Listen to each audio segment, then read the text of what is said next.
What's the latest on where this war is going? We'll bring in CTV's military analyst, retired Major General Dave Fraser, former commander of NATO forces in southern Afghanistan, the first commander to lead U.S. forces since the Second World War. Great to see you, Major General Fraser, and thanks for your service.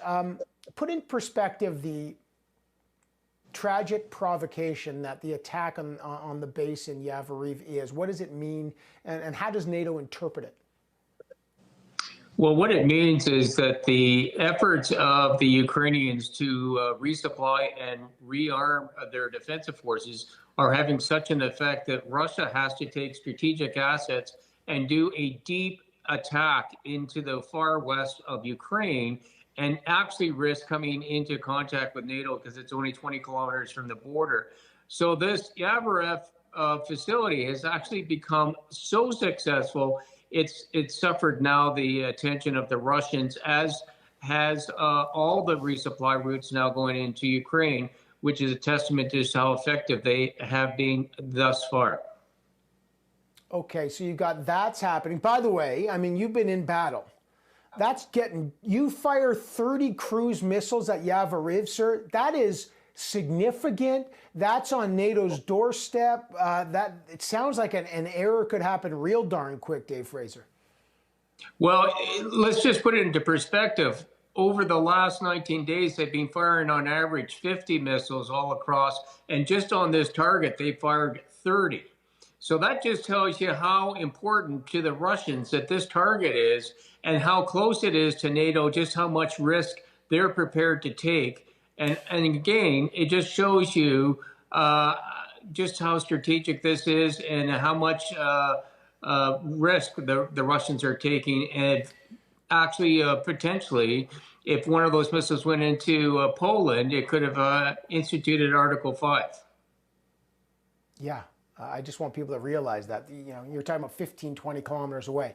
Meanwhile, the U.S. warned China against providing military assistance to Russia after reports said that Russia was requesting this. People are hearing a lot of messages. Again, I want a battlefield assessment from your point of view. How do you think, what's your assessment of how the Russian attack is going? I know slower than they initially thought, but now how do you see this and how do you read these kind of messages to China? What does that tell you? Russians are masters at propaganda. Their history has always been about propaganda. Very little is true. Most of it is false. However, you have to listen to all of it and try to figure out what is their intent and what are they prepared to go through.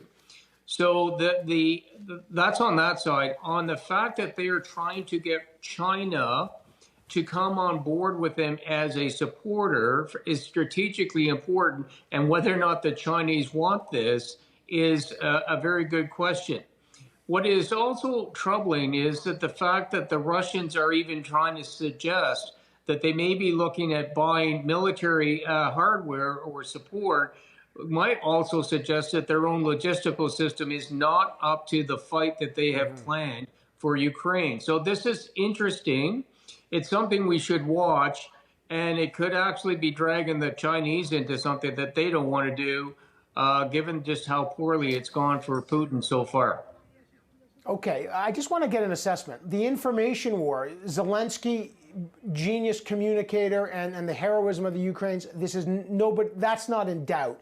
But you've said this to me, war is a long exercise, and Putin's not leaving here. I know these talks, even though it's gone worse for him in the first month than he ever thought, that doesn't mean that he can't turn it away, turn it around, as it were. What are you watching for next, General Fraser? I'm watching for Putin to put even more pressure on cities, much like what he did with Mariupol. Mariupol is phenomenal for how long they have lasted and before they finally had to give up. But I would say they probably were overrun. They didn't give up. And how long is it going to take Putin to get all the cities, as much as the spirited defense is going to be from the Ukrainians? We are in a war of attrition and a battle of resupply. And the question is, can the Ukrainians keep the resupply going so they can put up the spirited defense against the Russians, who are going to be bled dry with the way that they've done things. And the strategic urban fight will be Kyiv, of can they get into a city the size of Toronto and actually turn Zelensky off? If they can't turn Zelensky off, Putin's got a real problems on his hands, because that is just instilling Ukraine to fight harder and make those cities even harder for the Russians to take. Yeah, weapons are pouring in to help President Zelensky and Ukrainian forces. They need anti-aircraft stuff, and they need aircraft, and that's not coming so far, but we'll find out. CTV's military analyst, retired Major General Dave Fraser, you've been essential throughout this conflict. Thank you, sir. Appreciate it. Evan, thank you.